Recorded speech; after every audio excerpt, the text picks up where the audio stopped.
Someone is controlling Instagram algorithm. నేను ఏ political పార్టీకి support చేయట్లేదు, కానీ ఇన్స్టాగ్రామ్ ఆల్గరిథం మన ఫీలింగ్స్ ఎంత ఆడుకుంటుందో చెప్తాను. రీసెంట్గా జంతర్ మంతర్లో ప్రొటెక్ట్ జరిగింది. అంటే అరౌండ్ జూలై 20 ఆ టైంలో కనుక మీరు ఇన్స్టాగ్రామ్ ఓపెన్ చేస్తే ప్రతి 5 రీల్స్కి ఒక 2 రీల్స్ అయినా జంతర్ మంతర్ ప్రొటెక్ట్స్ గురించే ఉంటుంది. పోలీసులు స్టూడెంట్స్ని కొట్టారని, లేకపోతే ఎమోషనల్గా కానీ, లేకపోతే క్వశ్చన్స్ అడిగితే ఆ గవర్నమెంట్ సపోర్ట్ చేయట్లేదు కానీ.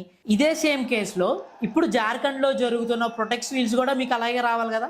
బట్ జంతర్ మంతర్లో వచ్చిన రీల్స్ రీచ్ ఇప్పుడు జార్ఖండ్ రీల్స్ రీచ్ రావట్లేదు. ఇన్ కేస్ మీరు కనుక ఇన్స్టాగ్రామ్ సెర్చ్ రిజల్ట్లోకి వెళ్ళి జంతర్ మంతర్ అని కొడితే అరౌండ్ 5,000 వీడియోస్ వస్తాయి.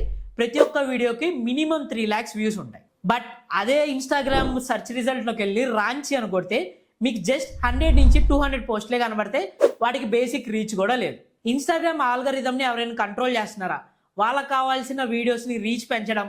సో ఇవన్నీ ఈ వ్యూ స్ట్రక్చర్స్ కానీ, ఈ లైక్ ఎంగేజ్మెంట్ అండ్ ఇన్స్టాగ్రామ్లో కొన్ని రోజులుగా జరుగుతున్న వ్యూవర్షిప్ గురించి రీసెర్చ్ చేయగా నాకు తెలిసింది ఏంటంటే, ఒక యూత్కి ఏ వీడియోస్ చూపిస్తే అగ్రెసివ్గా ఫీల్ అవుతారు, ఏ వీడియోస్ చూస్తే ఎమోషన్ క్రియేట్ అవుతుంది, ఇవన్నీ బాగా ఆల్గరిథంకి తెలుసు. సో ఇప్పటికైనా మీరు ఇంటర్నెట్లో కనిపించే వీడియోస్ కన్నా రియాలిటీ చెక్ చేసుకొని అది నిజమా కాదా అని తెలుసుకోవడం బెటర్. సో మీకు కూడా ఇలాగే అనిపిస్తే మీ ఒపీనియన్ని కింద కామెంట్ సెక్షన్లో కామెంట్ చేయండి, డిస్కస్ చేసేద్దాం. And follow for more videos.